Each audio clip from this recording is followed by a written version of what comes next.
Say hello to the men and women behind one of America's fastest growing phenomenons, lawnmower racing.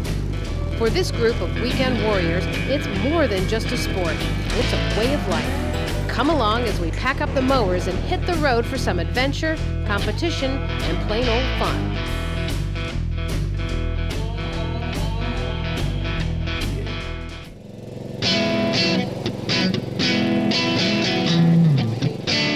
Now, if you've never imagined yourself racing a lawnmower, you're not alone. But these are more than just your average garden variety mowers. Some have been modified to reach speeds of up to 60 miles per hour, while others go no faster than 8. But whatever the speed, the world of lawnmower racing is drawing men and women from all walks of life. There are PhDs, school teachers, secretaries, bus drivers, lifeguards, actors, sales reps, and business owners. There's a turf equipment technician for a country club, an engineer who designs lawnmowers, even the father of NASCAR racer Tony Stewart, not to mention a bunch of mechanics. Sure, we see mechanics who know their way around an engine, but anybody can do this. Sense of humor not required, but strongly encouraged.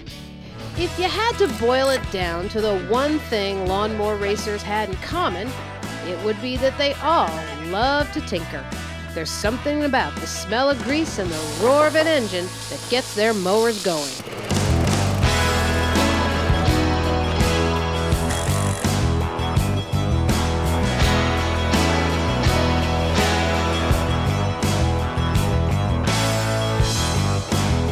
I had an old mower in the backyard, and I started working on it. Probably Yankee ingenuity, call it what you want, and I just started messing around with it and figured out, how to make it go a little bit faster and a little bit faster and a little bit faster. I started out with a little rear engine rider Cub Cadet.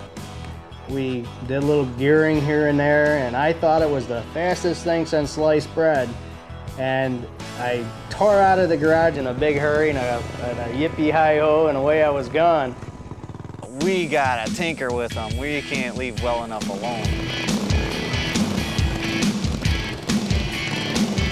We've got these machines where if you geared them up right, they will fly. You're looking at 60, 70 miles an hour. We see racers who find these machines in the junk pile, behind the barn, behind the garage, rusting out hulks of junk a lot of times. And these racers lovingly, passionately create one-of-a-kind machines that are their own personal connections. Nothing excites a racer more than coming up with a good moniker for their mower. You've got names such as Blades of Thunder, the Garden Gangster, Mojangles, the Turfinator, and the Procrastinator, the Dandelion, and Geronimo. With all these puns, coupled with the initial idea that these folks actually race lawnmowers, what, you might ask, is the rest of the world thinking? Oh, people think it's funny when you first get started, you race what? I had one guy thought that I said I raced llamas when I said lawnmowers, and I said, no, that would be silly. I think everybody thinks I'm a little nuts, especially the people in town here. I used to have people come over and they'd borrow my tools or borrow a rake or a rototiller or something like that. Hey, can I borrow your lawnmower or something like that? And you got to ask yourself, do you really want to borrow a power tool from a guy that's got a 100-mile-an-hour lawnmower? Yes, I think people think I'm just a little bit wacko. Because I tell people that I race lawnmowers, and they go, what? So how fast can you cut your lawn? A lot of people, when you first tell them about you racing a lawnmower, the first thing they figure is a midlife crisis with a guy pushing a lawnmower on a Sunday afternoon trying to compete on the cut and the fineness of his grass. And boy, are they up for a rude awakening when they come out and they see us racing lawn tractors. It speeds up to 45, 50, 60 miles an hour. They're like, boing, oh my God. I never knew lawnmower racing was out there. Had no idea of it until I was just making this mower go fast just to mess around in the neighborhood here. But somebody mentioned, hey, why don't you race that thing? And I said, race it? They don't race lawnmowers. I believe it's an adrenaline rush. Once you get that feeling, you want to go back out and you're addicted to it. Yeah, lawnmower racing's always been in my blood. I'm consumed by it. I have the bug. I may be a big boy, but I live at 100%.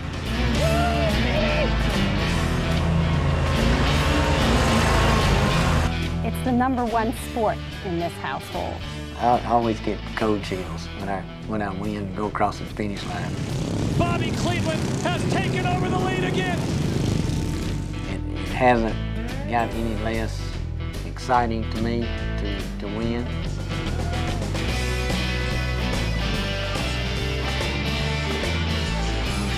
A lot of my girlfriends would say that, they probably would not get on a lawnmower because it is not very feminine.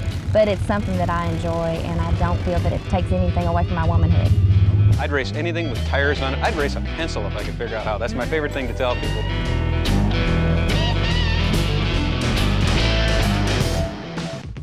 You've got to have a sense of humor to participate in a sport that offers little more than bragging rights and trophies when you win a race. There are no cash prizes.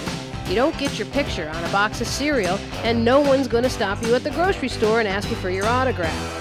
But the rewards are many. Besides the fun, there's making new friends and a sense of belonging.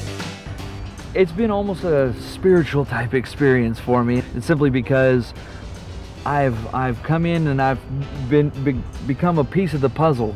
But what it really comes down to is that these people have accepted me, and that to me is been one of the most enjoyable parts of it.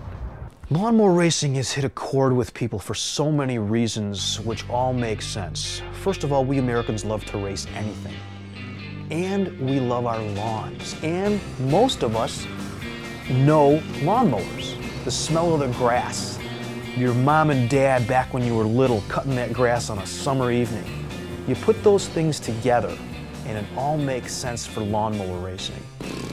It doesn't get any more grassroots than lawnmower racing. People started racing their mowers in backyards across the U.S. as far back as the early 1980s. But it wouldn't be until 1992 that the sport would become officially organized. Now, even though lawnmower racing seems like it's a homegrown American pastime, the seeds for this sport actually sprouted in Great Britain.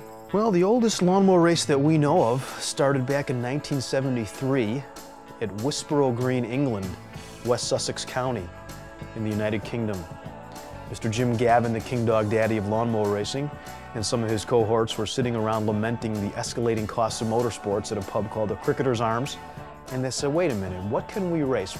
And of course, one of the other guys had the brilliant idea. He said, look, of all the countries in the world, there are more gardens here, and every single garden has a lawnmower. And they've had lawnmowers for 50 years. There must be lawnmowers in every shed. So we stuck up a notice on the wall just there saying, British Grand Prix for lawnmowers will be held at Murphy's Field in Cold Harbour, Saturday, whatever. We ran the race, series of races, and it was a lovely early summer's evening, and there were lawnmowers all over the place. You could hear them buzzing away like bees in a jam pot. That was the first lawnmower meeting. That was about 26 years ago, and it sort of progressed from there. So what happened was we took a trip over to England in the summer of '91, and we met the legendary Jim Gavin, and we saw what they were doing over there, and we decided to bring it across the pond. And so, on the most foolhardy day of the year, April 1st, 1992, the U.S. Lawnmower Racing Association was born. Its mission? To sanction organized and safe lawnmower races. It started with about 100 members and a sponsorship deal with a fuel additive company. By Labor Day 1992, the association presented the first organized lawnmower race on American turf. I remember it vividly because I didn't sleep a wink. We had 33 racers, which were only 2 less than Indy 500. Race day came, and it was total grassroots. Speeds nowhere even close to today. And major media attention, and we knew immediately that we were onto something. Despite being named Worst New Sport in 1993 by the Pittsburgh Press, the U.S. Lawnmower Racing Association went on to be featured in some of the nation's leading newspapers. And then fairs and festivals started calling us to start bringing lawnmower racing into their fair or festival or municipality. And it's been rock and roll ever since.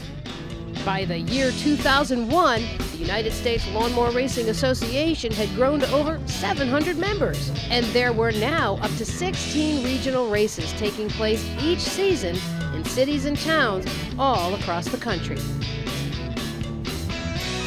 You know, win, lose, or draw, this is about as fun as it gets, I think, for most people, and I think everybody's really excited about it. Over the course of a racing season, we'll travel from town to town, race to race, getting to know these folks and their machines.